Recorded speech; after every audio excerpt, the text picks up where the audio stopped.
আমি আপনাদের খেদমতে কোরআন কারীমের একখানা আয়াতের অংশ এবং নবীজির একখানা হাদিস পাঠ করেছি। এখন আরবি মাস চলছে রজব মাস, শাবান মাসের আজকে 4 তারিখ। এই মাস শেষ হলে রমজান মাস শুরু হয়ে যাবে। 25 বা 26 দিন সময় বাকি আছে মাহে রমজানের। মাহে রমজানের আগে আল্লাহ তাআলা আমাদেরকে আরেকটা পূর্ণময় রজনী দান করবেন। এটি হচ্ছে লাইলাতুন নিসফি মিন শাবান, শাবানের মধ্য রজনী, যাকে আমরা বলি শবে বরাত। সামনে শবে বরাত, এরপরে হচ্ছে মাহে রমজান। মাহে রমজানকে সামনে রেখেই মূলত আল্লাহ তাআলা প্রস্তুতির জন্য আমাদেরকে শবে বরাত দান করেছেন। শবে বরাত শব্দটা ফার্সি, শব মানে হচ্ছে রজনী, রাত, আর বারাত শব্দের অর্থ হচ্ছে মুক্তি, পবিত্রতা ইত্যাদি। এই রাতে যেহেতু আল্লাহ তাআলা অসংখ্য বান্দাদেরকে জাহান্নামের আগুন থেকে মুক্তি দিবেন, যখন বান্দা খালিস দিলে তওবা করবে, এই জন্য এই রাতকে মুক্তির রজনী শবে বরাত বলা হয়েছে। কিংবা যেহেতু এই রাতে ইবাদত বন্দেগীর মাধ্যমে, তওবা ইস্তেগফারের মাধ্যমে, চোখের পানি ফেলে আল্লাহর কাছে কান্নাকাটি করার মাধ্যমে বান্দাকে আল্লাহ তাআলা সকল গুনাহ খাতা থেকে পবিত্র করেন, এই জন্য এই রাতকে শবে বরাত অর্থাৎ পবিত্রতার রজনী বলা হয়েছে। এটা হচ্ছে আমাদের উপমহাদেশীয় শব্দ শবে বরাত, ফার্সি শব্দ, কিন্তু হাদিসে এই রাতের নাম দেওয়া হয়েছে লাইলাতুন নিসফি মিন শাবান, শাবানের মধ্য তারিখের রজনী। আমাদের দেশের মানুষের মধ্যে এই রাতটাকে কেন্দ্র করে 3টা গ্রুপ হয়ে গেছে। এক গ্রুপ বাড়াবাড়িতে লিপ্ত, আরেক গ্রুপ ছাড়াছাড়িতে লিপ্ত, আরেক গ্রুপ বাড়াবাড়ি এবং ছাড়াছাড়ি মুক্ত, অর্থাৎ সঠিকভাবে এই রাতটাকে উদযাপন করে। যারা বাড়াবাড়িতে লিপ্ত আছে তারা হচ্ছে ওই শ্রেণীর মানুষ যারা এই রাত্র আসলে ইবাদত বন্দেগী নামকে ওয়াস্তে করে হালুয়া রুটি, সিন্নি পায়েস, মিলাদ মাহফিল, আলোকসজ্জা, আতশবাজি, ফটকা ইত্যাদি ফুটানো, এই সকল কাজ এবং রং তামাশা, আনন্দ ফুর্তি ইত্যাদি করতে করতে রাত্রটাকে কাটায় দেয়। এরা হচ্ছে বাড়াবাড়িতে লিপ্ত। আরেক শ্রেণী যারা ছাড়াছাড়িতে লিপ্ত, এরা কারা? এরা হচ্ছে এই রাত্রটা যখন আসে এর 1 সপ্তাহ 2 সপ্তাহ আগ থেকে প্রচার করতে থাকে শবে বরাত বলতে কিছু নাই। যারা শবে বরাতে ইবাদত করে এরা বেদাত করে, কোরআন হাদিসের মধ্যে শবে বরাত বলতে এগুলো কোনো কিছুই নেই, এই জাতীয় কথা বলে যারা রাত্রটাকে ভিত্তিহীন বলে, এরা ছাড়াছাড়িতে লিপ্ত আছে। ইসলাম কিন্তু এর 2টার মাঝখানে, অর্থাৎ যারা এই রাত্রটাকে ইবাদতের নামে খেল তামাশা, আনন্দ ফুর্তি, ফটকাবাজি, খাওয়া দাওয়া, মিষ্টি বিতরণ ইত্যাদি কাজের মধ্যে লিপ্ত থাকে, এরা এই রাত্রটাকে স্বীকার করে ইবাদতের রাত্র, কিন্তু শয়তানের ধোঁকায় রং তামাশায় রাত্রটাকে নষ্ট করে ফেলে। আরেক দল যারা এই রাত্রটাকে ছাড়াছাড়ি, অর্থাৎ এই রাত্রটাকে কোনো ফজিলতপূর্ণ মনে করে না, এরাও গুমরাহিতে লিপ্ত। যে রাতের ব্যাপারে স্পষ্ট সহিহ হাদিস বর্ণিত আছে, এরপরেও কেউ যদি মনে করে যে এই রাত্রে কোনো ফজিলত নাই, তাহলে নিঃসন্দেহে এরা গুমরাহিতে লিপ্ত আছে। তাহলে আমাদের সংক্ষেপে বুঝতে হবে এই রাত্রটা অবশ্যই ফজিলতপূর্ণ। এই ফজিলত পাবে কে? যে বান্দা সঠিকভাবে এই রাত্রে ইবাদত বন্দেগী করবে, ওই বান্দা এই রাতের ফজিলত পাবে। কিন্তু ফজিলত পাওয়ার নামে, ইবাদত নামে শুধু রং তামাশা করলে, আনন্দ ফুর্তি করলে, আতশবাজি করলে ফজিলত সব তো পাবেই না, বরং উল্টা জাহান্নামের উপযুক্ত হওয়া লাগবে। কথা বলুন ঠিক না ঠিক? আমি দীর্ঘ সময় কথা বলবো না। আমার এই সকল আলোচনা আপনারা জুমার মসজিদে শুনে থাকেন, যারা শুনেন, আধা ঘন্টা সময়ের ভিতরে এই রাত্রটাকে সামনে রেখে কিছু কথা বলবো। যেহেতু সামনে আজকে 4 তারিখ, আর 10 দিন পর ইনশাল্লাহ রাত্রটা আসতেছে। আগামী শুক্রবারের পরের শুক্রবার দিবাগত রজনী ইনশাল্লাহ লাইলাতুল নিসফি মিন শাবান, শাবানের মধ্য তারিখের রজনী। আমি যে হাদিস পড়েছি, রাসূল আকরাম সাল্লাল্লাহু আলাইহি ওয়াসাল্লাম হযরত মুআজ বিন জাবাল রাদিয়াল্লাহু আনহু বর্ণনা করেন। রাসূল আকরাম সাল্লাল্লাহু আলাইহি ওয়াসাল্লাম বলেন, ইয়াত্তালিউ আল্লাহু তাআলা ফি লাইলাতিন নিসফি মিন শাবান ইলা জামি'i খালকিহি, যখন লাইলাতুন নিসফি মিন শাবান হয়, শাবানের মধ্য তারিখের রজনী শুরু হয়, তখন আল্লাহ রাব্বুল আলামিন তার সকল বান্দাদের দিকে রহমতের দৃষ্টি দেন। জোরে বলুন সুবহানাল্লাহ। ইয়াত্তালিউ আল্লাহু তাআলা ফি লাইলাতিন নিসফি মিন শাবান ইলা জামি'i খালকিহি ফায়াগফিরু লিজামি'i খালকিহি ইল্লা লিমুশরিকিন আও মুশাহিন।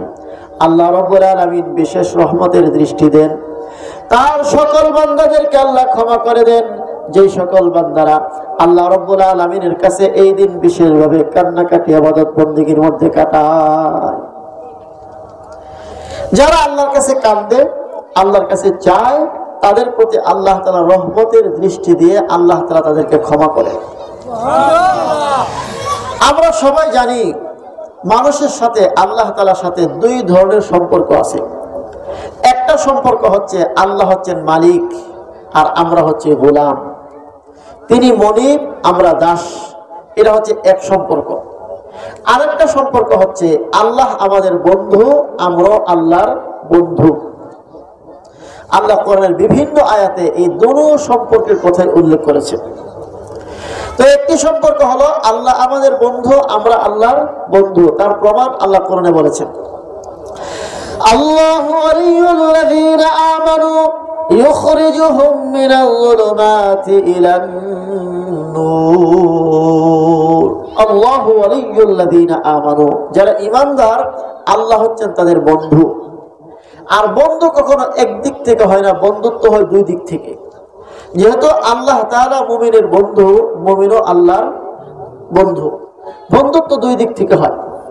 আর বন্ধুত্বের দাবি হচ্ছে এক বন্ধু আরেক বন্ধু থেকে দূরে থাকতে চায় না, কাছাকাছি থাকতে চায়, এটা বন্ধুত্বের দাবি।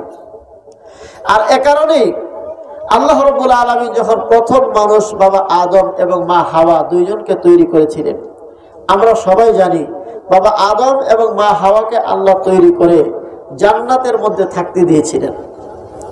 আল্লাহ কোরআনে বলেন, وَقُلْنَا يَا آدَمُ اسْكُنْ أَنْتَ وَزَوْجُكَ الْجَنَّةَ وَكُلَا مِنْهَا رَغَدًا حَيْثُ شِئْتُمَا। আল্লাহ বলেন, হে আদম এবং হে তার স্ত্রী হাওয়া, তোমরা এই জান্নাতের মধ্যে বসবাস করো আর এখান থেকে যা খেতে মনে চাই খাও। وَلَا تَقْرَبَا هَذِهِ الشَّجَرَةَ فَتَكُونَا مِنَ الظَّالِمِينَ। তবে হে আদম এবং হাওয়া, তোমরা ওই নিষিদ্ধ গাছের কাছেও যাবে না, সেখানে গেলে তোমরা জালেমদের দলভুক্ত হয়ে যাবে। আল্লাহ বলেন, যা মনে চাই খাও, সাবধান এই গাছের কাছে যাইবা না, এই গাছের ফল খাইবা না, খাইলে তোমরা জালেম হবা।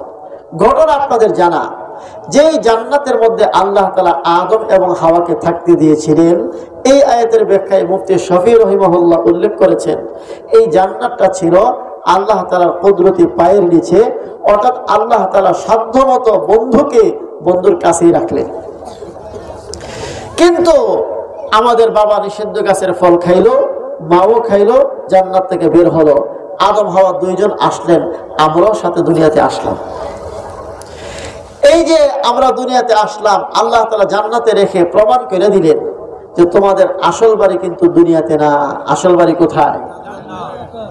এবং দুনিয়াতে পাঠানো হয়েছে সেই জান্নাতে আবার পৌঁছার জন্য।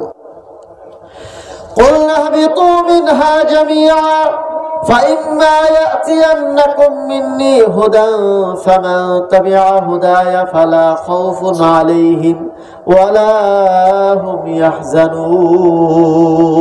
আল্লাহ বলেন, হে আদম হাওয়া, জান্নাত থেকে বের হও, আর আমার পক্ষ থেকে যখন তোমাদের কাছে বার্তা আসবে, কোরআনের বাণীগুলো আসবে, যারা মেনে নিবে তাদের কোনো ভয় থাকবে না, চিন্তা থাকবে না, তারা আবার আমার এই জান্নাতে ফিরে আসতে পারবা। তাহলে আমাদের মূল বাড়ি কোথায়? এখন আসি সফরে। এই সফর শেষ করে আবার বাড়িতে যেতে হবে। কেউ সফরে যাওয়ার পরে যদি বাড়ির কথা ভুলে যায় কিংবা বাড়ির পথ ভুলে যায়, আর বাড়িতে ফিরতে পারে না।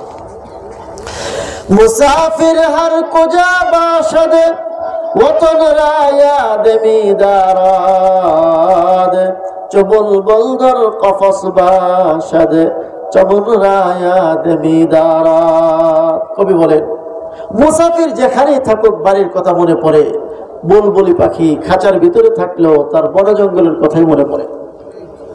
ঠিক তেমনি ভাবে আমরা ছিলাম জান্নাতে, এসেছি দুনিয়াতে। প্রকৃত মুমিন যদি হয়, জান্নাতের কথাই বারবার মনে পড়ার কথা। কথা বলো ঠিক না বেঠিক? আমরা যেন সেই জান্নাতের কথা ভুলে না যাই। আল্লাহ তাআলা যুগে যুগে নবী রাসূলের মাধ্যমে, নবী রাসূলের পর আলেম ওলামাদের মাধ্যমে, এই জাতীয় ওয়াজ নসিহতের মাধ্যমে আমাদেরকে বারবার স্মরণ করে দেওয়া হয়েছে। এখন জান্নাতে যে যাব, খালি তো আর যাওয়া যাবে না, কিছু পাথেয় তো লাগবে। জান্নাতকে এখন কিনে নিতে হবে। হযরতে রাসূল আকরাম সাল্লাল্লাহু আলাইহি ওয়াসাল্লাম যখন মেরাজে গিয়েছিলেন, আমাদের আরেকজন বাবা আছে, মুসলিম জাতির বাবা, হযরত ইব্রাহিম আলাইহিস সালাম।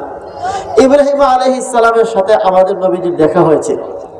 হযরত ইব্রাহিম আলাইহিস সালাম বলে দিয়েছিলেন যে আপনার উম্মতকে বলে দিয়েন, জান্নাত কিন্তু খালি ময়দান, এখানে গাছপালা, ফলমূল, খাওয়া দাওয়ার কোনো কিছুই নাই। তবে জান্নাতের মাটি বড় উর্বর। আপনার যেই উম্মত যেই পরিমাণ ইবাদত বন্দেগী করতে পারবে, এই পরিমাণ এখানে গাছপালা লাগবে, ফলমূল হবে, খাবার দাবারের ব্যবস্থা হবে। তাহলে কি বোঝা গেল?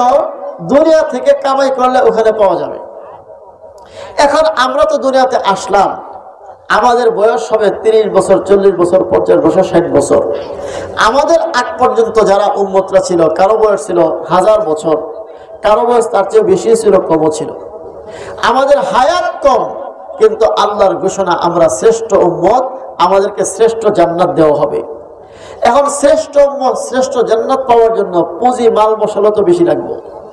হায়াতই যেহেতু কম, তো মাল মশলা কামাই করবো কিভাবে? এই জন্য আল্লাহ রাব্বুল আলামিন দয়া করে কিছু দিন, কিছু মাস এবং কিছু রাত আমাদেরকে এমন দান করেছেন যে এই দিনে, এই মাসে, এই রাতে ইবাদত বন্দেগী করলে অল্প সময়ে বান্দা অসংখ্য অগণিত রাতের ইবাদতের সওয়াব সে লাভ করতে পারবে। এমন কিছু মাস সামনে আসতেছে রমজান, এমন একটা রাত সামনে আসতেছে শবে বরাত। আল্লাহ, মানুষের যেমন একটা দেহ আছে, মানুষের একটা রূহ আছে। দেহেরও খাবারের প্রয়োজন, রূহেরও খাবারের প্রয়োজন। আমাদের দেহের 2 রকমের খাবারের দরকার হয়। কয় রকমের খাবার? 2 রকমের। এক রকমের খাবার যা মানুষের দেহের ক্ষয় রোধ করে। ক্ষয় রোধ করার অর্থ কি? আমরা যখন সকালবেলায় নাস্তা খাই, নাস্তা খাওয়ার পরে 3-4-5 ঘন্টা কাম কাজ করি, পেটটা খালি হয়, শরীরটা দুর্বল হয়। দুপুরবেলা আবার খাই, খাওয়ার পরে পেটটা ভরে, আবার শরীরটা চাঙ্গা হয়, আবার কাজ করি। কাম কাজ করতে করতে আবার রাত্র পর্যন্ত গেলে পেটটা খালি হয়, শরীরটা দুর্বল হয়। অর্থাৎ শরীরে যে এনার্জি থাকে, 4-5 ঘন্টা, 6-7 ঘন্টা ডিউটি করলে, কাজ করলে এনার্জি লস হয়, শরীর দুর্বল হয়, ক্ষয় হয়। এই জন্য 2 বেলা 3 বেলা প্রতিদিন খাবার খেতে হয়। এটা হচ্ছে ক্ষয় রোধ করার জন্য দৈনন্দিন খাবার। আবার শুধু এই জাতীয় খাবার খাইলে একটা মানুষ সুস্থ থাকে না। মানুষের উপর আক্রমণ করে বহিরাগত কিছু জীবাণু, জীবাণু শরীরের ভিতরে ঢুকে বিভিন্ন রোগে আক্রান্ত করে। এই রোগ থেকে আত্মরক্ষার জন্য ডাক্তাররা বলে রোগের প্রতিরোধমূলক এক প্রকারের খাদ্য খাইতে হয়, যা খাওয়ার দ্বারা মানুষের রোগ জীবাণু যে আক্রমণ করে, এই আক্রমণ থেকে বাঁচার একটা শক্তি অর্জন হয়। এই জাতীয় খাবার এর নাম হচ্ছে মৌসুমী খাবার। এই জন্য ডাক্তাররা বলে যদি পরিপূর্ণ সুস্থ থাকতে চান, রোগ জীবাণু থেকে নিজেকে বাঁচাইতে চান, তাহলে মৌসুমী ফলমূল খান। আমের সিজনে আম, লিচুর সিজনে লিচু, কাঁঠালের সিজনে কাঁঠাল, যেই মৌসুমে যেই ফল হয়, ওই জাতীয় ফলমূল কিছু না কিছু খাওয়া। খাইলে মানুষের শরীরের মধ্যে বহিরাগত শত্রু যে রোগ জীবাণু হামলা করে, এই জাতীয় শত্রুর হামলা থেকে দেহকে আত্মরক্ষা করা সম্ভব। এই কারণে মানুষের এই বডিকে হেফাজত করার জন্য আল্লাহ তাআলা 2 রকমের খাবার দিয়েছেন। এক রকমের খাবার দৈনিক খেতে হয়, 2 বার 3 বার 4 বার করে। আরেক রকমের খাবার দৈনিক খাওয়া লাগে না, 3 মাস 4 মাস পর পর খাইলেও চলে, সিজনে সিজনে খেতে হয়। ঠিক তেমনি ভাবে মানুষের রূহের জন্য 2 রকমের খাবার। রূহের খাবারের নাম হচ্ছে ইবাদত। রূহের খাবারের নাম কি? ইবাদত। মানুষের শরীর যেরকম প্রতিদিন কাজ করার কারণে ক্লান্ত হয়, দুর্বল হয়, রূহ গুনাহ করার কারণে ক্লান্ত হয়, দুর্বল হয়। রূহের এই ক্লান্তি এবং দুর্বলতা দূর করার জন্য দৈনিক ইবাদত দিয়ে রাখছেন আল্লাহ তাআলা। তার নাম হচ্ছে 5 ওয়াক্ত নামাজ, সকাল বিকেলের জিকির, এগুলো হচ্ছে দৈনন্দিন ইবাদত। এই জন্য রাসূল আকরাম সাল্লাল্লাহু আলাইহি ওয়াসাল্লাম বলেন যে সকালে ফজর নামাজ পড়া যোহর নামাজ পড়ার আগ পর্যন্ত কোনো বান্দা যখন গুনাহ করে, যোহরের নামাজের মাধ্যমে এই গুনাহগুলো আল্লাহ মাফ করে দেন। সুবহানাল্লাহ। as-salawatul khamsu mukaffiratun lima bainahunna, পাঁচ ওয়াক্ত নামাজ মধ্যবর্তী সময়ের মধ্যে যে গুনাহটনা মানুষ করে ফেলে, এগুলো নামাজের দ্বারা আল্লাহ কি করে দেন? দূর করে দেন। দৈনন্দিন খাবারের মাধ্যমে যেরকম মানুষের দেহের ক্ষয় রোধ হয়, ক্ষতিপূরণ হয়, ঠিক দৈনন্দিনের ইবাদতের মাধ্যমে রূহের যে ক্ষতি হয়ে যায় গুনাহের কারণে, এই গুনাহের ক্ষতিটা পূরণ হয়। আমরা রাস্তা দিয়ে চলতে গেলে চোখ দিয়ে কিছু গুনাহ করি, কান দিয়ে কিছু গুনাহ করি, কখনো হাত দিয়ে কিছু গুনাহ করি, কখনো পা দিয়ে গুনাহ করি, টুকটাক গুনাহ আমাদের থেকে হয়েই যায়। পাঁচ ওয়াক্ত নামাজ এই সব গুনাহগুলোকে মিটায়া বান্দার রূহের যে ক্ষতি হয় এই ক্ষতিটাকে পূরণ করে, রূহটাকে শক্তিশালী রাখে। রূহের উপরে হামলা করে বহিরাগত শত্রু আছে, এর নাম শয়তান। এর নাম কি? শয়তান। শয়তান রূহের উপর হামলা করে। শয়তানের হামলা থেকে বাঁচার জন্য দেহের উপরে রোগ জীবাণু হামলা করে, এই হামলা থেকে বাঁচার জন্য আল্লাহ তাআলা মৌসুমী ফলমূলের ব্যবস্থা করেছেন। ঠিক তেমনি ভাবে রূহের উপরে শয়তানের হামলা করে, শয়তানের হামলা থেকে রূহকে বাঁচানোর জন্য আল্লাহ তাআলা মৌসুমী ইবাদতের ব্যবস্থা করেছেন। সেই মৌসুমী ইবাদত কি? এক মাস রোজা, এক বছর পর পর, বছরে দুই দিন ঈদ, বছরে 2 রাত্র শবে বরাত, শবে কদর, মাঝে মধ্যে এই সকল ইবাদতগুলো দিয়া মৌসুমী ইবাদতের মাধ্যমে বান্দার রূহকে আল্লাহ তাআলা শয়তান নামক খান্নাস, শয়তান নামক শত্রু থেকে রূহকে হেফাজতে রাখেন। তাহলে বান্দার রূহ রোগ প্রতিরোধ ক্ষমতাও থাকলো, আবার যে ক্ষয় হয় এই ক্ষয় থেকে বাঁচতে পারলো। এই জন্য আল্লাহ তাআলা রূহের জন্য 2 রকমের ইবাদত দিয়েছেন, একটা হচ্ছে দৈনন্দিন, আর একটা হচ্ছে কি মৌসুমী ইবাদত। এই মৌসুমী ইবাদত আসতেছে সামনে, কবে? শবে বরাত। রাসূল আকরাম সাল্লাল্লাহু আলাইহি ওয়াসাল্লাম বলেন, যখন শবে বরাত শুরু হয় আল্লাহ তাআলা তার প্রতিটি বান্দার দিকে রহমতের দৃষ্টি দেন।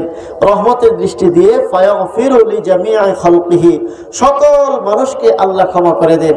তবে কয়েক শ্রেণীর মানুষকে আল্লাহ এই রাতেও ক্ষমা করেন না। এরা কারা? ইল্লা লিমুশরিকিন আও মুশাহিন। এই হাদিসে 2 শ্রেণীর কথা বলা হয়েছে। যারা মুশরিক তাদেরকে আল্লাহ ক্ষমা করেন না। মুশরিককে যারা আল্লাহর জাত, আল্লাহর সিফাত, আল্লাহর ক্ষমতা ইত্যাদির মধ্যে অন্যকে শরীক বানায়। একটা দৃষ্টান্ত দিয়ে তিনি বুঝবেন। আপনার স্ত্রী ধরেন রান্না বান্নার মধ্যে একটু দুর্বল, একদিন রান্না করতে গিয়া দেখেন লবণ বেশি দিছে। জিজ্ঞাসা করলেন লবণ বেশি কেন? ও ভুল হয়েছে, আচ্ছা ঠিক আছে। আরেকদিন রান্না করতে গিয়া দেখেন মরিচ বেশি দিছে। মরিচ বেশি দিলে কেন? ও ভুল হয়েছে, আচ্ছা ঠিক আছে। আরেকদিন রান্না করতে গিয়ে দেখেন পানি বেশি হয়ে গেছে। পানি বেশি দিলে কেন? ভুল হয়েছে। লবণ বেশি হয়েছে, ভুল হয়েছে। মরিচ বেশি হয়েছে, ভুল হয়েছে। পানি বেশি হয়েছে, ভুল হয়েছে, আচ্ছা ঠিক আছে, ভুল হয়েছে, মাফ, সামনে আর কইল না, কইলাম ঠিক আছে, করতাম না। একদিন গিয়ে দেখেন অফিসের টাইমে আপনি অফিস করে বাসায় এসে দেখেন আপনার মতো একজন যুবক ছেলেকে নিয়ে আপনার বিছানায় সে শুয়ে আছে। আপনি জিজ্ঞাসা করলেন তারা তুমি তোমার সাথে শুয়াইলে কেন? ভুল হয়েছে। এই ভুল মাফ করবেন? কথা বুঝেন নাই? আগের 3টা তো মাফ করছেন, এটা কি মাফ করবেন? এই কথা যদি বলে ভুল হয়েছে, আপনি ঠিক আছে ভুল হয়েছে, মাফ বলবেন কখনো? কেন বলবেন না? আপনার মহব্বতের জায়গার মধ্যে আরেকজনকে সে মহব্বত করে ফেলাইছে। কথা বলেন ঠিক না ঠিক? লবণ, মরিচ, তেল, পানি কম বেশি দিলে মাফ করা যায়। আপনার মহব্বতের জায়গায় সে আরেকজনকে মহব্বত করে ফেলেছে, আপনার বিছানায় আরেকজনকে শোয়া দিছে, এখানে মাফ নাই। কথা কোন ঠিক না ঠিক? ঠিক তেমনি ভাবে আল্লাহ রাব্বুল আলামিনও এই কথাই বলেন, বান্দা তুই নামাজ পড়স না, তুই একদিন কো আমারে আল্লাহ ভুল হয়েছে, আমি মাফ করে দিব। রোজা রাখস না, কো আমার কাছে ভুল হয়েছে, মাফ করে দিব। সুদ খাইছ, কো ভুল হয়েছে, মাফ করে দিব। যত অন্যায় করস খালি কবি ভুল হয়েছে, মাফ করে দেব। কিন্তু যদি আমার সাথে অন্য কাউকে শরীক করস, এটা ক্ষমাযোগ্য অপরাধ না, এটা মাফ নাই। কথা ঠিক না ঠিক? এই জন্য মুশরিককে আল্লাহ মাফ করে না। ইয়াত্তালিউল্লাহু তাআলা লাইলাতান নিসফি মিন শাবান ইলা জামি'i খালকিহি ফায়াগফিরু লিজামি'i খালকিহি ইল্লা লিমুশরিকিন আও মুশাহিন। এই জন্য শয়তান সর্বদা মানুষকে মুশরিক বানানোর ধান্দায় থাকে। কেমনে মুশরিক বানায়? মুসলমানকে এই কথা শয়তান বুঝায় না যে তুই আল্লাহকে এক মনে না করে দুইজন তিনজন মনে কর, এইভাবে বুঝায় না। কিন্তু আল্লাহ তাআলা যে গুণ আছে, ক্ষমতা আছে, পাওয়ার আছে, এই পাওয়ার এবং গুণের মধ্যে শয়তান ওয়াসওয়াসা দিয়া গায়রুল্লাহকে আল্লাহ সমকক্ষ বানায় ফেলায়। যেমন ধরুন, সন্তান দেওয়ার মালিক একমাত্র কে? আল্লাহ। এখন একজন পেশা পাইছে, এই পেশাবে যা কয় তাই হয়, এরকম বিশ্বাস করা শুরু করছে। এখন একজনের সন্তান হয় না, পেশাব জিজ্ঞাসা করলো, বাবা আমার তো সন্তান নাই, 20 বছর এসে বিয়ে করছি, আপনি একটা সন্তানের ব্যবস্থা করেন। বলুন তো ইমান খানা আছে না গেছে? এরকম সমাজের মধ্যে আছে না নাই? কিছু সন্তান নাই, দৌড়ায় শাহজালালের কাছে যায়, শাহজালাল বাবা আমার সন্তান দেন। বলেন সন্তান দেওয়ার একমাত্র মালিক কে? সমস্ত নবীগণ তাদের যখন সন্তানের প্রয়োজন পড়েছে, নবীগণের দাম বেশি না শাহজালালের দাম বেশি? নবীরা তো নিজের সন্তান নিজে তৈরি করতে পারে নাই, সন্তানের প্রয়োজন হয়েছে কার কাছে চাইছে? قال رب هب لي من الصالحين فبشرناه بغلام حليم।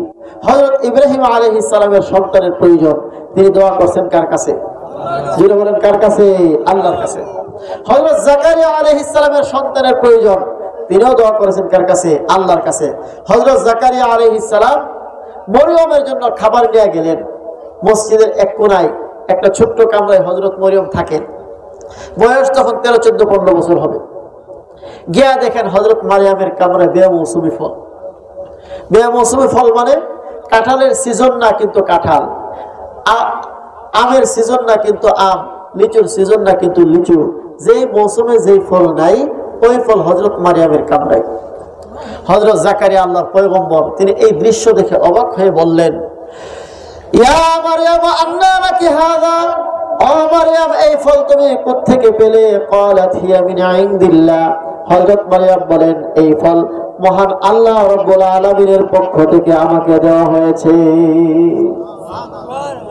হযরত জাকারিয়া যখন এই দৃশ্য দেখলেন যে আল্লাহ তাআলা বেমৌসুমে ফল দিতে পারলেন মারিয়ামকে, তাহলে তিনি চাইলে আমার শরীরের মধ্যে মৌসুম নয় সন্তান হওয়ার মতো, বুঝছেন তো?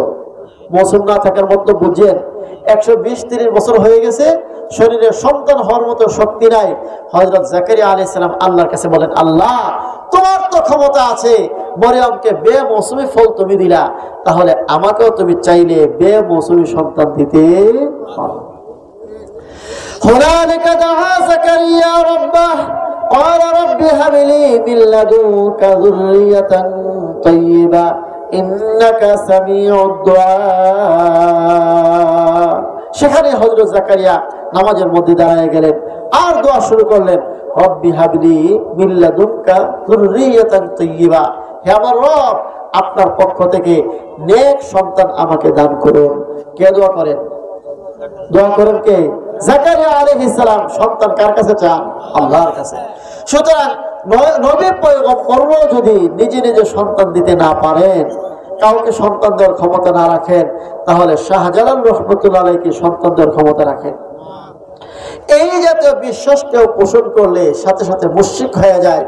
আল্লাহ রাসূল বলেন, এই শবে বরাতের মতো এরকম পূর্ণময় রজনীতেও আল্লাহ এই শ্রেণীর মুশরিককে ক্ষমা করবে না। 2 নম্বর, আও মুশাহিন, হিংসুক। কারো দিলে যদি হিংসা থাকে তাকেও আল্লাহ এই রাতে ক্ষমা করবেন না। হিংসুক কারে কয়?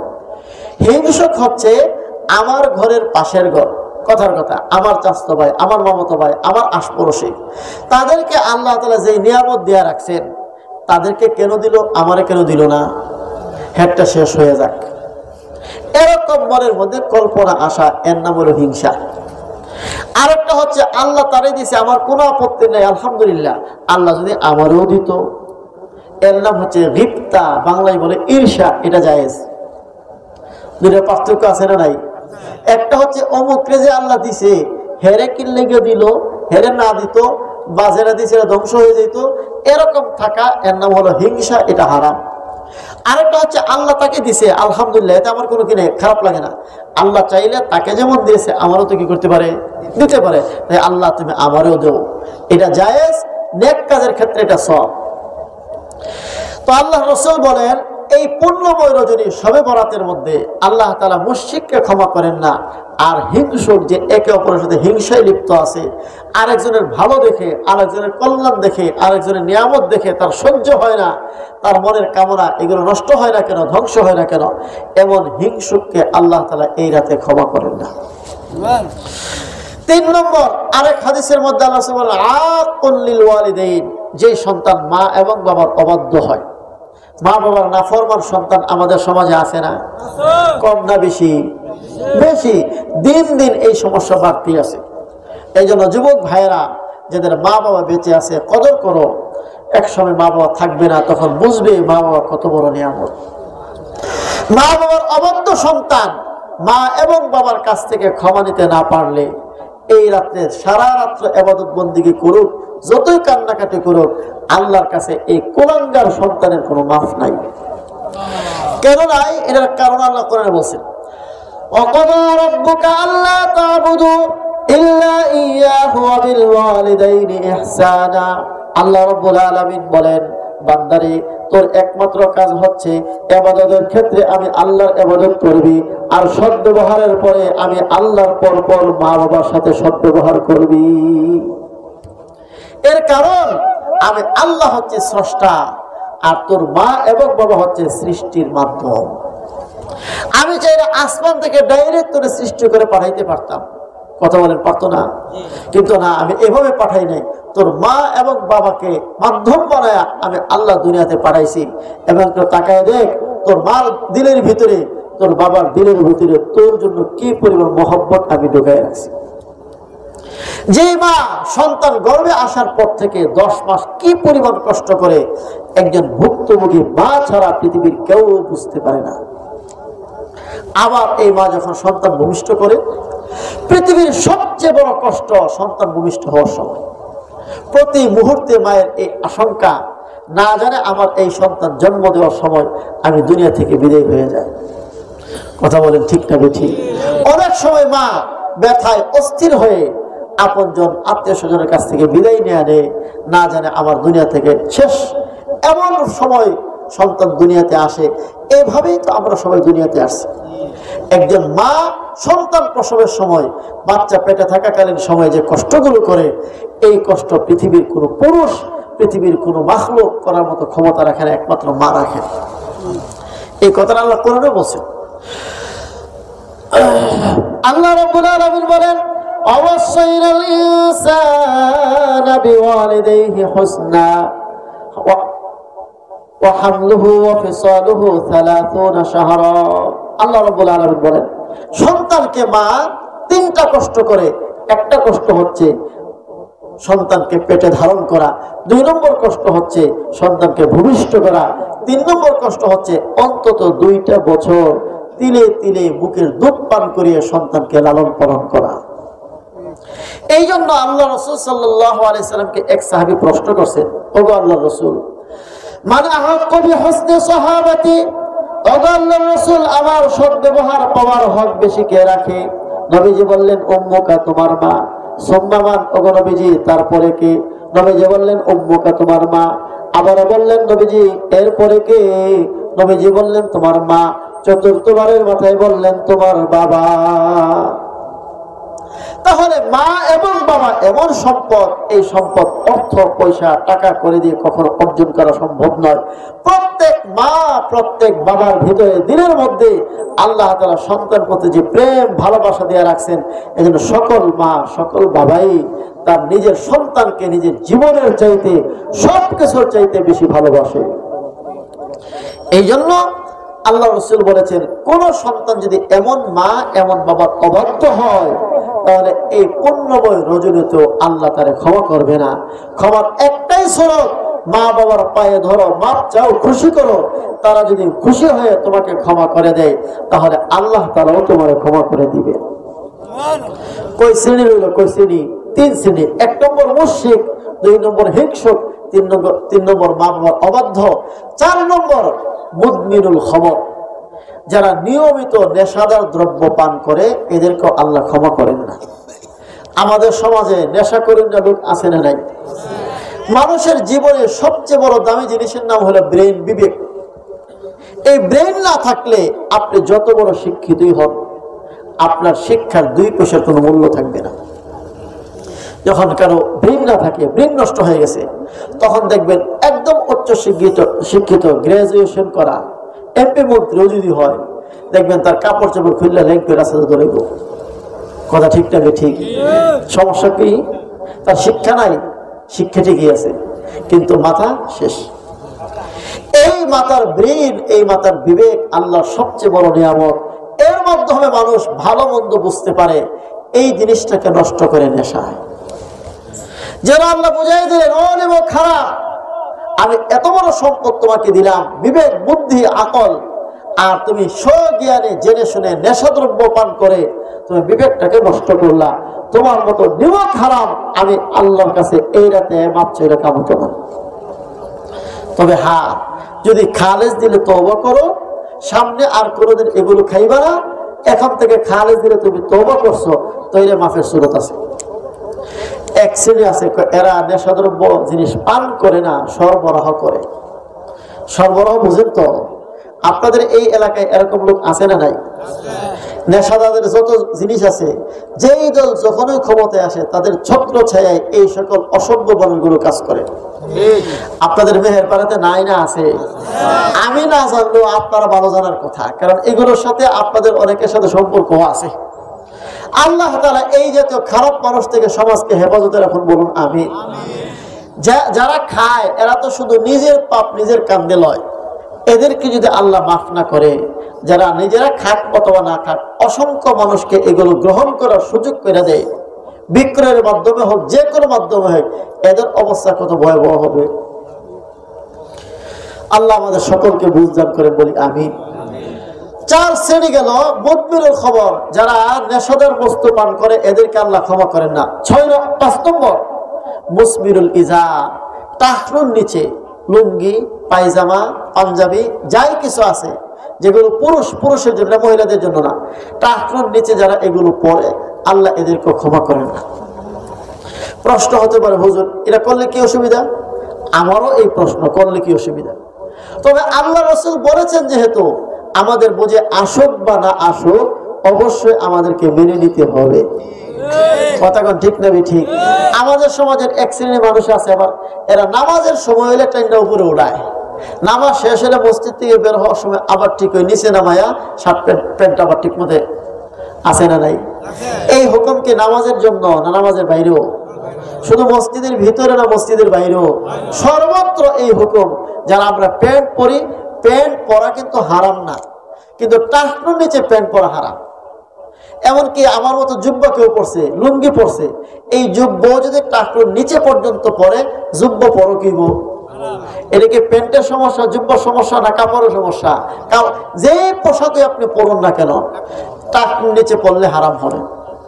এই জন্য যারা প্যান্ট পরেন, প্যান্টও যদি টাকনুর উপরে পরেন, তাইলে কিন্তু আর হারাম হচ্ছে না।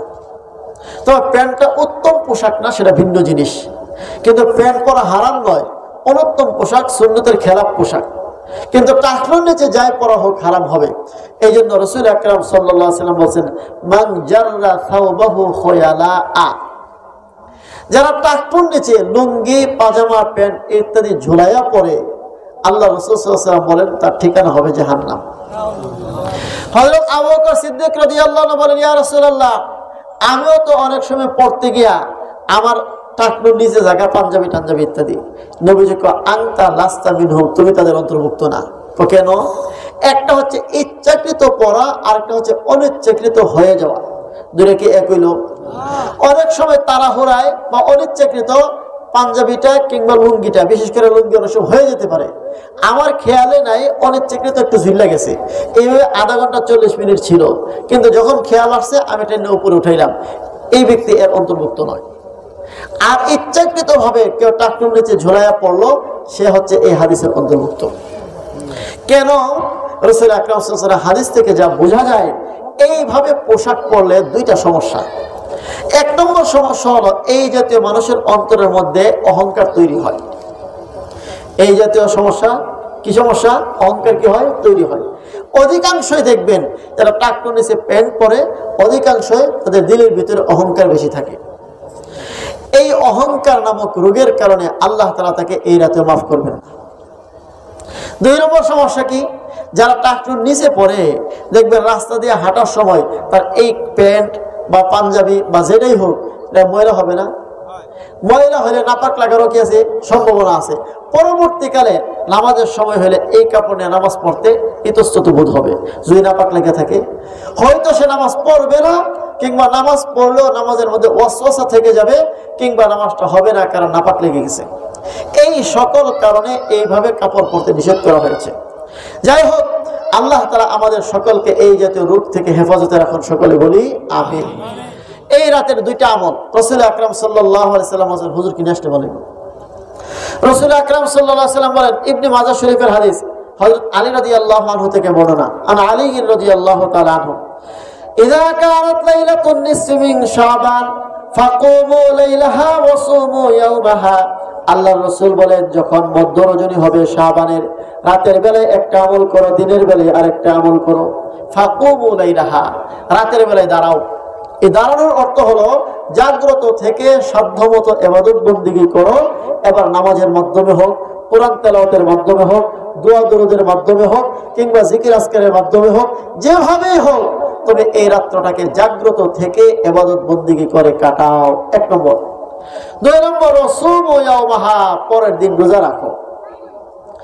রাতের বেলায় ইবাদত বন্দেগী করলে কি হবে এবং কিভাবে করবে, নবীজি এই হাদিসের শেষাংশে বলেছেন, فإن الله تعالى ينزل فيها لغروب الشمس إلى السماء الدنيا فيقول ألا من مستغفر فأغفر له ألا من مسترزق فأرزق ألا من مبتلى فأعافيه।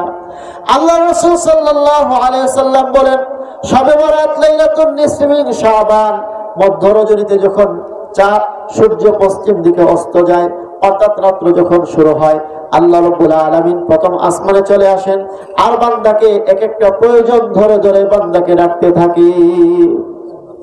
আলা মিন মুস্তাগফিরিন ফাগফির লা, আসলে কেউ গুনাহগার, গুনাহ করতে করতে মাথা থেকে পা পর্যন্ত জর্জরিত করে ফেলেছো, গুনাহ করতে করতে জাহান্নামের ইন্ধন হয়ে গিয়েছো, আমি আল্লাহর কাছে গুনাহ মাফ চাও। আমি আল্লাহ রাব্বুল আলামিন এই রাতে তোমার জিন্দেগীর সকল গুনাহ ক্ষমা করে দিতে নিচে এসে গেছি। আলা মিন মুস্তারজিকিন ফারযুক, আসলে কেউ অভাব অনটনে রিজিকের দরকার, আমি আল্লাহর কাছে রিজিক চাও, আমি রিজিক দেওয়ার জন্য বান্দা তোমার কাছাকাছি চলে এসেছি। আলা আমি মুবতালান, আসত বিপদগ্রস্ত, অসুস্থ, আক্রান্ত, যার যত সমস্যা আছে আমি আল্লাহর কাছে বলো, আমি আল্লাহ তোমার জন্য প্রথম আসমানে আসছি, তুমি চাইতে দেরি হবে, আমি আল্লাহ তোমাকে দিতে দেরি করব। আল্লাহ রাসূল বলেন, হাত্তা ইয়াতুলু আল ফজর, সুবহ সাদিক উদয় হওয়া পর্যন্ত আল্লাহ তাআলা এইভাবে বান্দাকে ডাকতে থাকেন।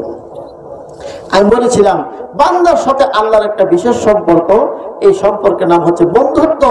আর বন্ধুত্বের দাবি হলো 2 বন্ধু কাছাকাছি থাকতে চায়, কিন্তু কোনো কারণ যদি থাকে কাছাকাছি না থাকুন, সেটা ভিন্ন জিনিস।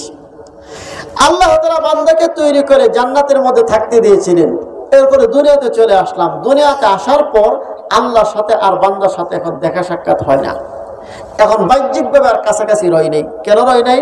এর কারণ কিন্তু আমাদের মধ্যে এমন শক্তি নাই, এমন যোগ্যতা নাই যে আমরা চাইলে আল্লাহকে দেখতে পারি। তবে হ্যাঁ, বান্দা যখন জান্নাতে যাবে আল্লাহ তাআলা বান্দাকে এই শক্তি দিবেন, এই বান্দা এই চর্মচক্ষু দিয়েও আল্লাহকে দেখবে। কিন্তু দুনিয়াতে এই শক্তি দেওয়া হয় নাই। এই যে বান্দার সাথে আল্লাহর একটা বিচ্ছেদ হয়ে গেল, বান্দাকে আল্লাহ দেখে না, আল্লাহকে বান্দা দেখে না, এই যে বিচ্ছেদ, এই বিচ্ছেদটাকে দূর করার জন্য আল্লাহ তাআলা বান্দার সাথে মাঝে মধ্যে কথাবার্তা রাখেন, মাঝে মধ্যে আল্লাহর পক্ষ থেকে বান্দাকে কিছু হাদিয়া তোহফা দেওয়া হয়। যেমন ধরুন, আপনার এক বন্ধু সৌদি আরব থাকে, মাঝে মধ্যে ফোনে কথা হয়। একদিন আপনাকে ফোনে বলল, বন্ধু আগামী মাসের 14 তারিখে বাংলাদেশে আসতেছি, তবে আমার একটা সমস্যা আছে, সমস্যার কারণে তোমার সাথে দেখা করতে পারবো না, তুমি মোবাইলটা খোলা রাখো, আমি তোমাকে ফোন করব, আমি সৌদি আরব থেকে তোমার জন্য বিভিন্ন ধরনের দামি দামি উপহার উপঢৌকন নিয়ে আসতেছি। এখন সেই 14 তারিখ আসলো, আপনাকে তো আগ থেকে বলে দেওয়া হয়েছিল মোবাইল খোলা রাখবা, আমি এসে ফোন দিব, ফোন দিলে দেখা হোক অথবা না হোক তোমার জন্য যে উপহার উপঢৌকন নিয়ে আসছি এগুলো আমি তোমার জন্য পাঠানোর ব্যবস্থা করব।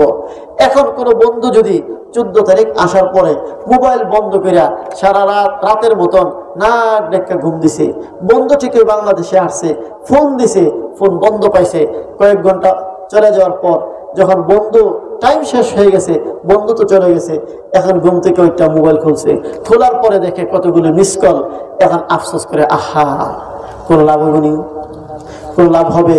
ঠিক তেমনি ভাবে আল্লাহ তাআলা যেন নবীজির মাধ্যমে জানাই দিলেন, আপনার উম্মতদেরকে কয়ে দেন, আমার বন্ধুদেরকে বলে দেন, আমার সাথে তো এই দুনিয়াতে চর্মচক্ষে দেখা হবে না, তবে আমি মাঝে মধ্যে 7 আসমানের উপর আরশ থেকে আমি আল্লাহ তোমাদের কাছে একেবারে প্রথম আসমানে চলে আসি, আর খালি হাতে তো আমি আসি না, আমি তোমাদের জন্য যা প্রয়োজন সব নিয়ে আসি। তোমরা গুনাহ মাফ চাইতে চাও, তা মাফ করব, রিজিক চাও রিজিক দিব, অসুস্থতা থেকে মুক্তি চাও মুক্তি দেব, যা যা প্রয়োজন সব উপর নিয়ে আমি আসি। তবে আমি যে আসি আয়েশা তোমাদেরকে ডাক দিব, সন্ধ্যা রাত্র থেকে ডাকা শুরু করব, সুবহে সাদিক পর্যন্ত ডাকবো। যারা আমার ডাকে সাড়া দিতে পারবা ইবাদত বন্দেগীর মাধ্যমে, তাওবা ইস্তেগফারের মাধ্যমে, নামাজ আর জিকিরের মাধ্যমে আমি আল্লাহ তোমাদেরকে সব উপঢৌকন বিলাইয়ে দিব। আর যারা ঘুমায় থাকবা সন্ধ্যা রাত্র থেকে শেষ রাত্র পর্যন্ত আমি আসবো, ডাকাডাকি করব, কিন্তু তোমার খোঁজ যদি আমি না পাই, অবান্দা আমি তোমার উপঢৌকন কিভাবে বুঝাই দিব?